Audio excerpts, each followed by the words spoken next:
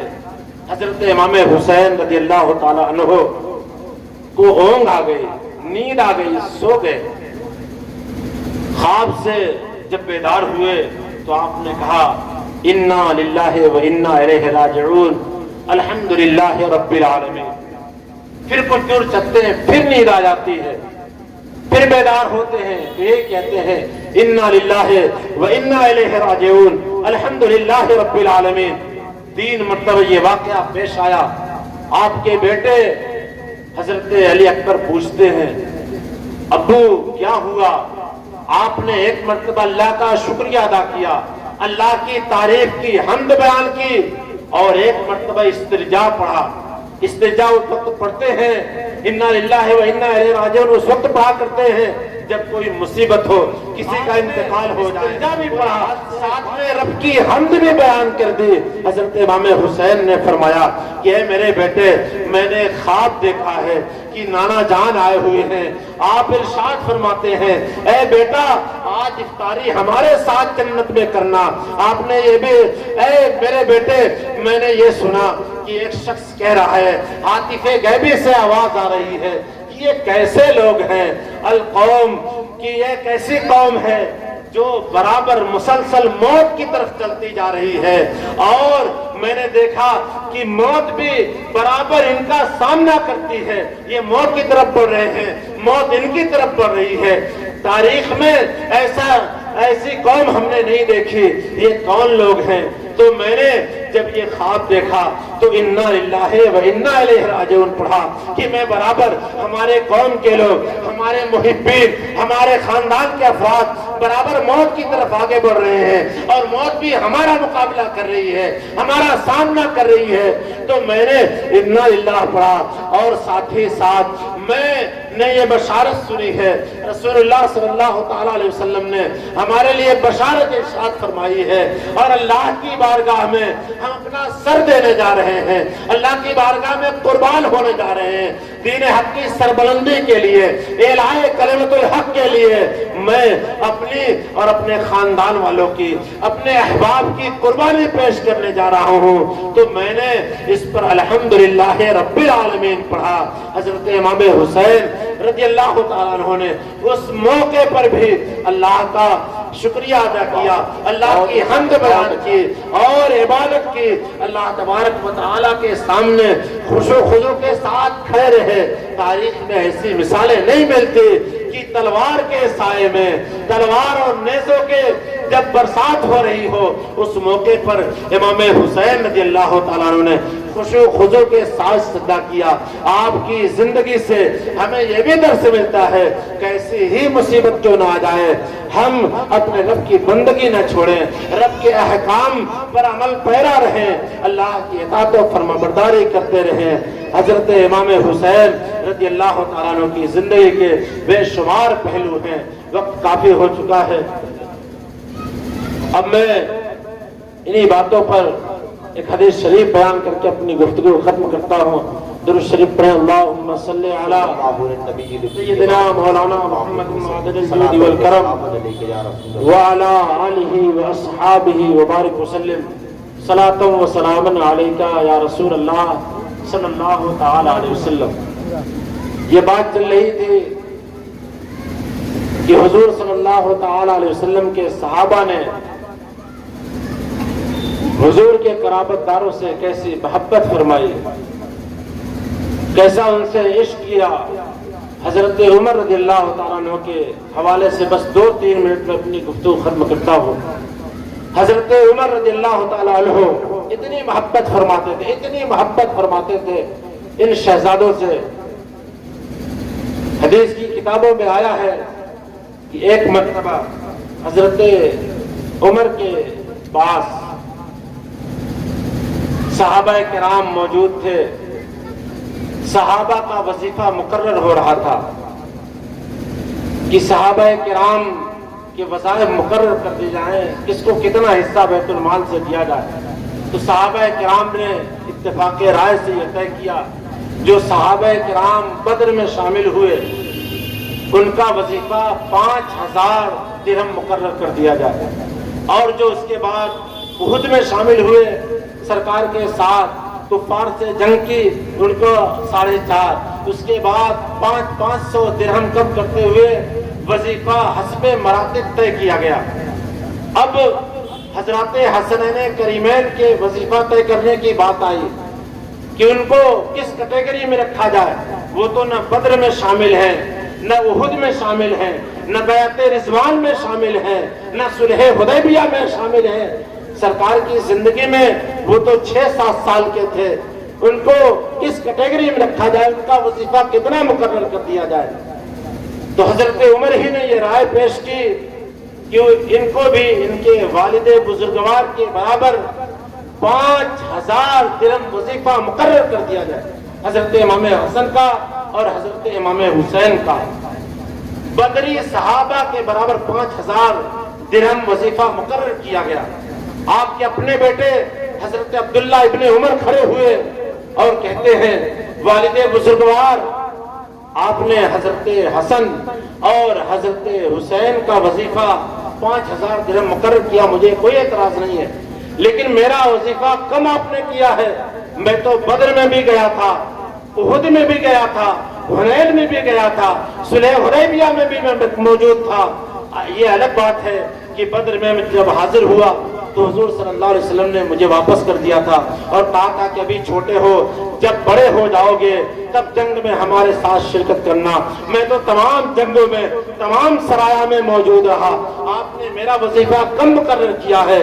تو حضرت عمر نے اپنے بیٹے سے یہ جملہ ارشاد فرمایا تھا، اے بیٹے سن، میں نے امام حسین کا، امام حسن کا 5000 درہم وظیفہ مقرر اس لیے کیا ہے کہ ان کے نانا محمد رسول اللہ ہیں، ان کے والد مولا کائنات ہیں، ان کی ماں فاطمہ الزہرا ہیں۔ اگر تیری ماں بھی ان کے مقام کے برابر ہو، ان کے نانا جیسا تمہارا نانا ہو، تو پھر میں تمہارا وظیفہ 5000 درہم مقرر کروں گا۔ یہ صحابہ کرام کی محبت تھی، انہوں نے الا المودۃ فی القربیٰ پر عمل کر کے دکھایا اور ہمیں پیغام دیا کہ ہم بھی صحابہ سے کی طرز عمل کے طریقے سے اہل بیت سے محبت کرتے رہیں۔ اللہ تبارک و تعالی ہمارے سینوں میں حضرت اہل بیت کی محبت، صحابہ کرام کی محبت جاگزی فرمائے۔ استغفر اللہ ربی من کل ذنب واتوب الیہ، وآخر دعوانا الحمد للہ رب العالمین۔ السلام علیکم ورحمۃ اللہ وبرکاتہ۔ ماشاءاللہ۔